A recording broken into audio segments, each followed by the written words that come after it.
Supercalifragilisticexpialidocious. This is the Dollar Tree. Yes, I do know how to spell it, although I did have to check Google just to make sure I knew how to spell it. I'm shy. Appreciate everybody for watching. The YouTube algorithm told me you will never see the greater side of 1,000 subscribers unless you guys hit that like button, hit the subscribe button, hit the bell notification so you know when we upload a new video. Make sure you hit all. Okay. Timestamps are in the description. All right. There have been a plethora of questions that have been asked in the comment section. So here's how I'm going to break those questions asked. Some are paragraphs filled with multiple questions. Okay.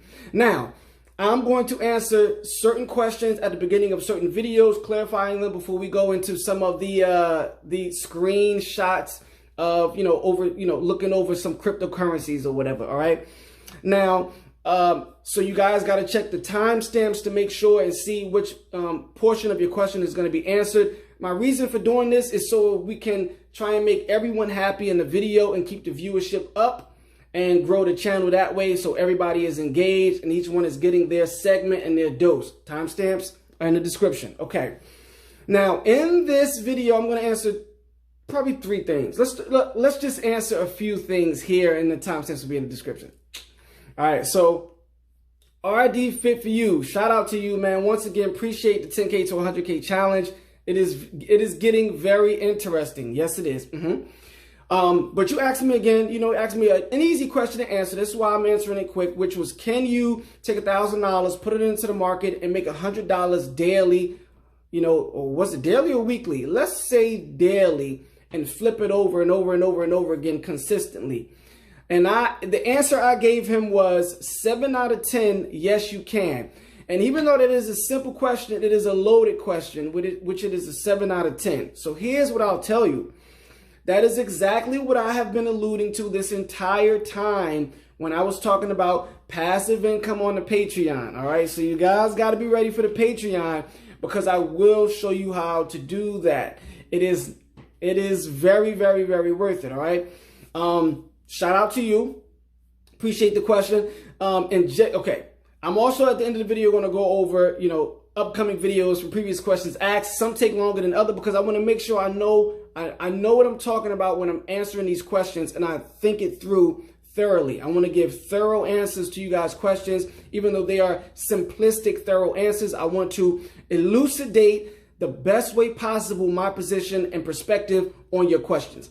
Now, also someone asked about cryptocurrencies and which ones I avoid and why. Shout out to you. I don't know if you want your name out there, but shout out to you. I'm answering your questions. And check this out. I had a conversation over Thanksgiving with a family member, right? And it led me down a path to saying, I'm going to answer this question and I'm going to answer it again in a subsequent video. All right. I avoid mini cap coins.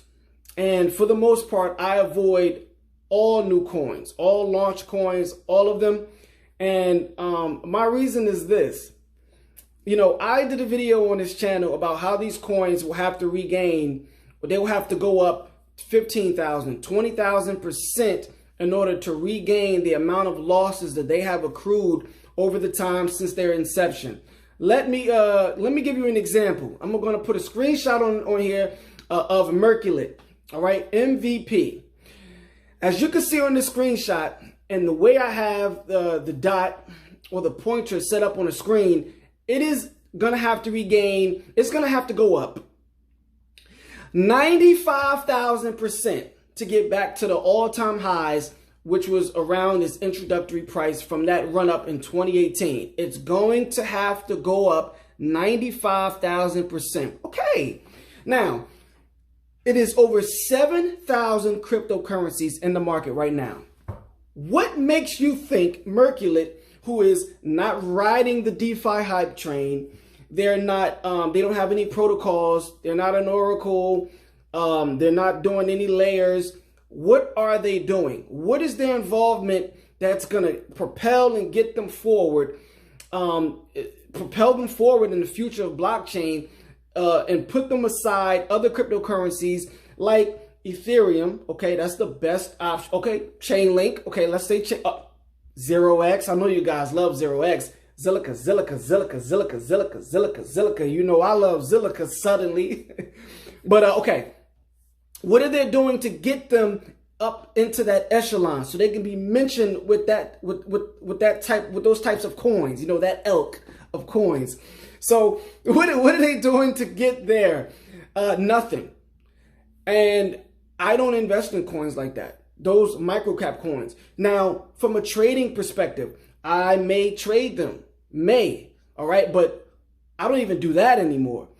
And the reality of it is they are extremely high risk because there aren't any of the major players. You know, I said this also recently too. This is not 2018. This is not 2015 or 16. Okay, you can't just pick a coin, throw a coin into the wish pond at the mall and 10,000% gains.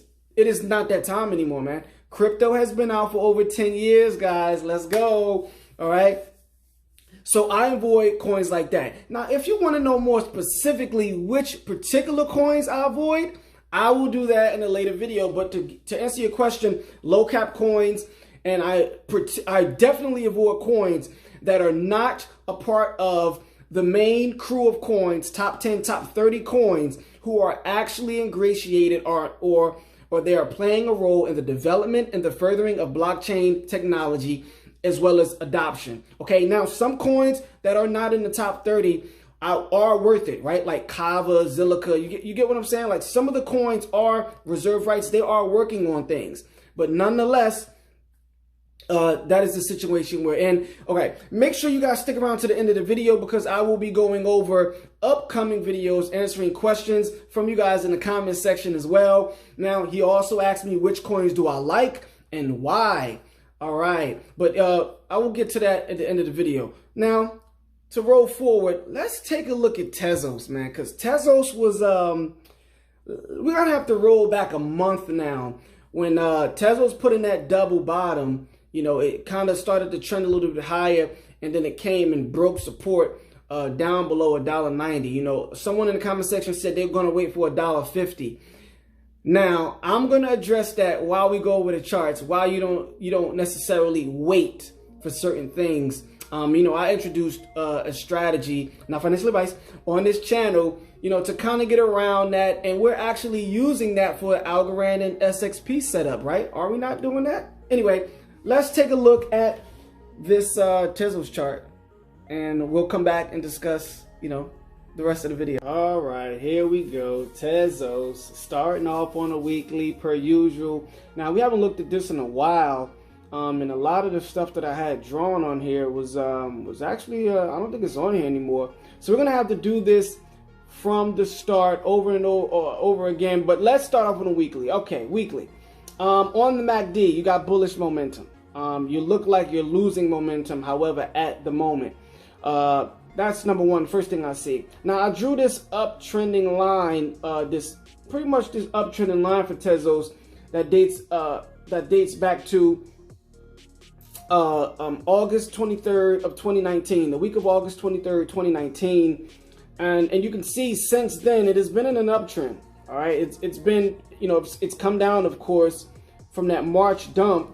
However, that March dump was still a higher low from the low it was at. So that was a good sign to start. And I'll also point out while we're here on the weekly that Tezos from that March low early on was one of the better performers. And it actually put in some good price action over the summer from that March low, which was around $1. So going from $1 up to the top, all the way up to the top of this, of about $4.50, you know, that's a 4.5x. That's not bad. You know, it's something better than nothing. Although I would have expected more from Tezos, I think that's pretty good, and it shows that there's still a solid backing market for people interested in investing in Tezos. You know, they've had a lot of ups and downs, but I think, you know, they're solid coins still to date.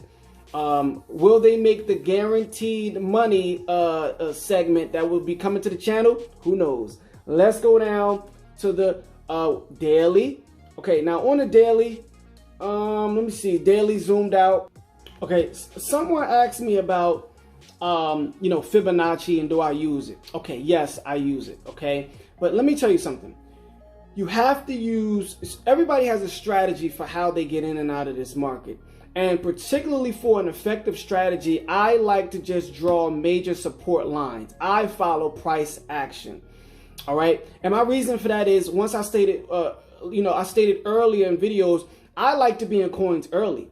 So I don't even have to worry about the ups and the downs. I know where my targets are, my sell targets are for the bull market, and or not the top or middle or whatever the case may be. I know these things. All right. So a prime example of this would be, look at the people who were buying Ethereum $90, $100. Are you think they're worried about the price dropping from 600 back down to 480? Is that an issue for them? Even back down to a major support at 375, 385. Are they shaking in their boots? All right. Are they getting the wet boots? All right.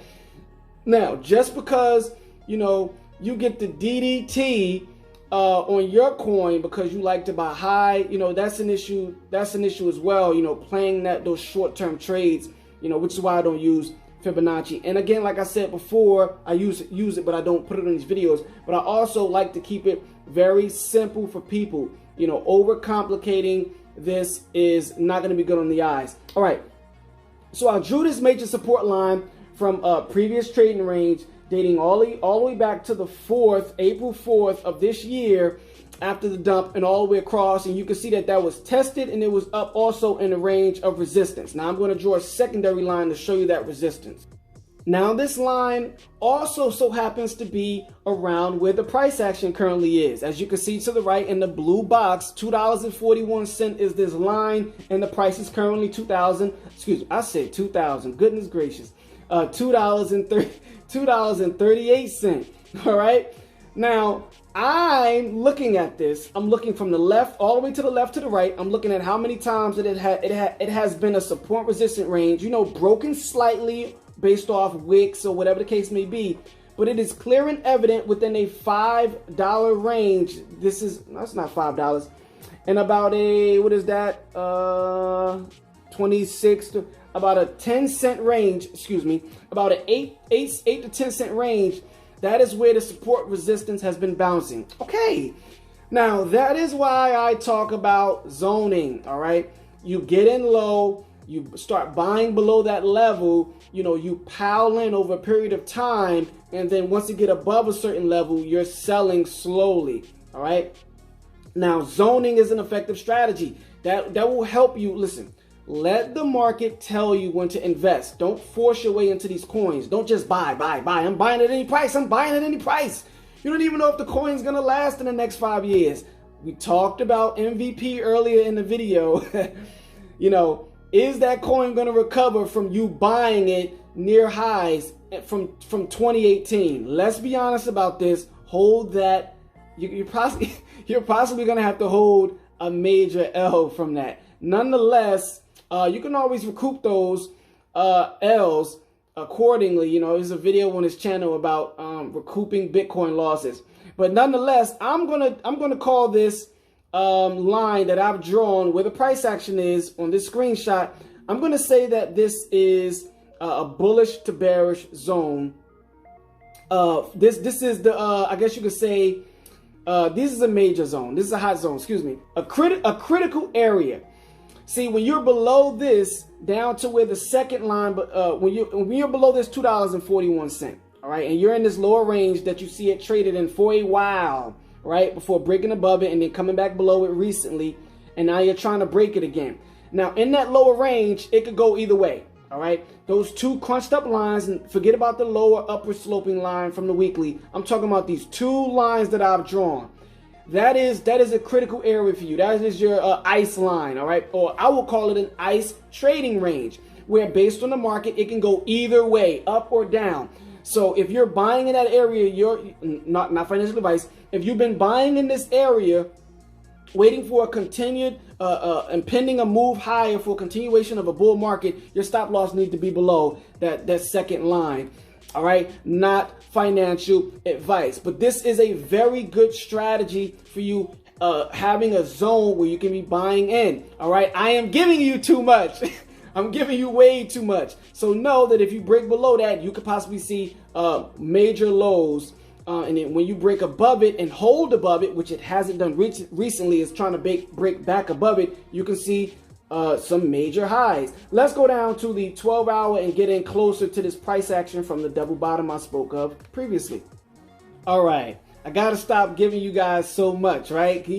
I can't get the 50 likes. I tried to give you the Zilliqa setup, which is still in profits. You would have never been out of profits. I tried to give you guys that. I asked for the 50 likes, and I'm still dropping gems on the channel, and I can't even get 50 subs a day. Come on now, take care of your boy over here. We supposed to do this together, right? We family, right? Okay. But on a serious note, okay, so I got these double bottoms right here that I spoke of, excuse me, previously when the coin, you know, had a subtle run up. Now, it didn't quite reach the target, which is, well, it did reach the target of where it is now. I actually tested it twice. If you're looking at that blue line where the price action is, the orange dotted line as well, tested it twice, got rejected, and what did it do? It came back to the lower line, lower support, and bounced twice again before continuing higher, eventually slowly, you know, grinding it out, breaking above it with the rest of the market, went all the way up to let me put it here for you guys on the screen. Okay, there it is, right there to the right, $2.95, where you see the black dot with the white circle around it. Ran all the way up there and then broke below that critical line. All right, now you can look left and right and see how many times the price have gone and either been tested as support to the left or tested as resistance to the left. You can see it. This is evident. All right, it doesn't take Fibonacci to look left on the chart and become aware of this. So now you're at it right now. You're trying to break it.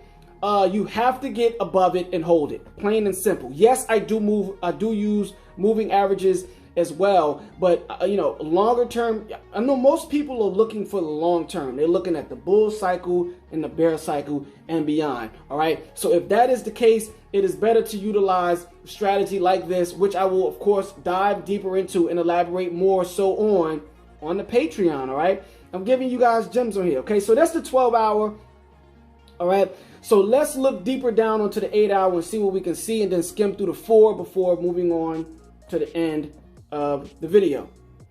All right, here we are, 8-hour. I also want to let you guys know that no, sometimes it's not going to be 100% accurate, you know, point for point price. You know, it doesn't work like that. All right, and there's strategies for that and ways to accommodate that as well as far as the psychology of the market. All right, here we go on the 8-hour. Not much, you know, we can see that, you know, before breaking it. I'm going to circle this area for you guys, because I want you to see just how accurate this upper line I drew is. Look to the left, you see it got rejected. Look further to the left, you see it got rejected before coming down and putting in that double bottom. It almost got rejected before coming down and then come back up and get rejected. So you see that this is pretty accurate. Now look to where this yellow circle is. You can see that red line, a tiny red wick to the left of the lower shoulder of the circle where it was rejected. Came down, bounced, and then broke it. All right. Then you came back down below it, and look, you putting in another little wick candle, a smaller wick candle again, trying to break that price. There you go. All right, that's what you got. Let's go down to the 4-hour. Let's see what we got down on the 4-hour. Let me get rid of this circle. All right, on the 4-hour, not much to see here. Pretty much the same thing. You know, you're just really looking to see if you can break and hold above, you know, 240. You know, that major line. And getting out of that area. All right, you already crossed bullish on the 4-hour. Let's see if the momentum can hold and continue higher, or are you going to go back down and test this lower line down around $1.80 or slightly below? All right, so there you go. That's Tezos projected pricing.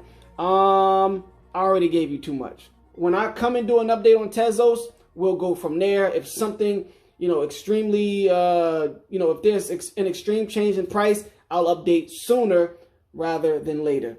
So there we go. That's Tezos. You know, answered a few questions. Now, upcoming videos. All right, upcoming videos, injected protocol. You know, Damon and I have had multiple conversations on injective protocol at this point. You know, varying views, varying opinions.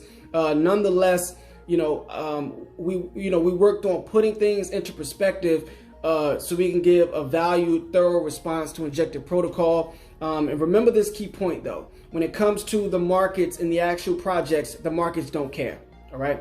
You can see it over and over and over again. You could be the greatest project in the world, but when it's time to dump and follow the trend of the market, you're going to dump and follow the trend of the market. Also, upcoming videos, someone asked me a question about, when Bitcoin dumps, which coins don't dump? Which coins survive that Bitcoin dump and why? That's a great question, and it's an extremely loaded question as well. I will get around to that. I actually like that question, and that goes deeper into different aspects of the market that play a role in whether a coin dumps or not with Bitcoin.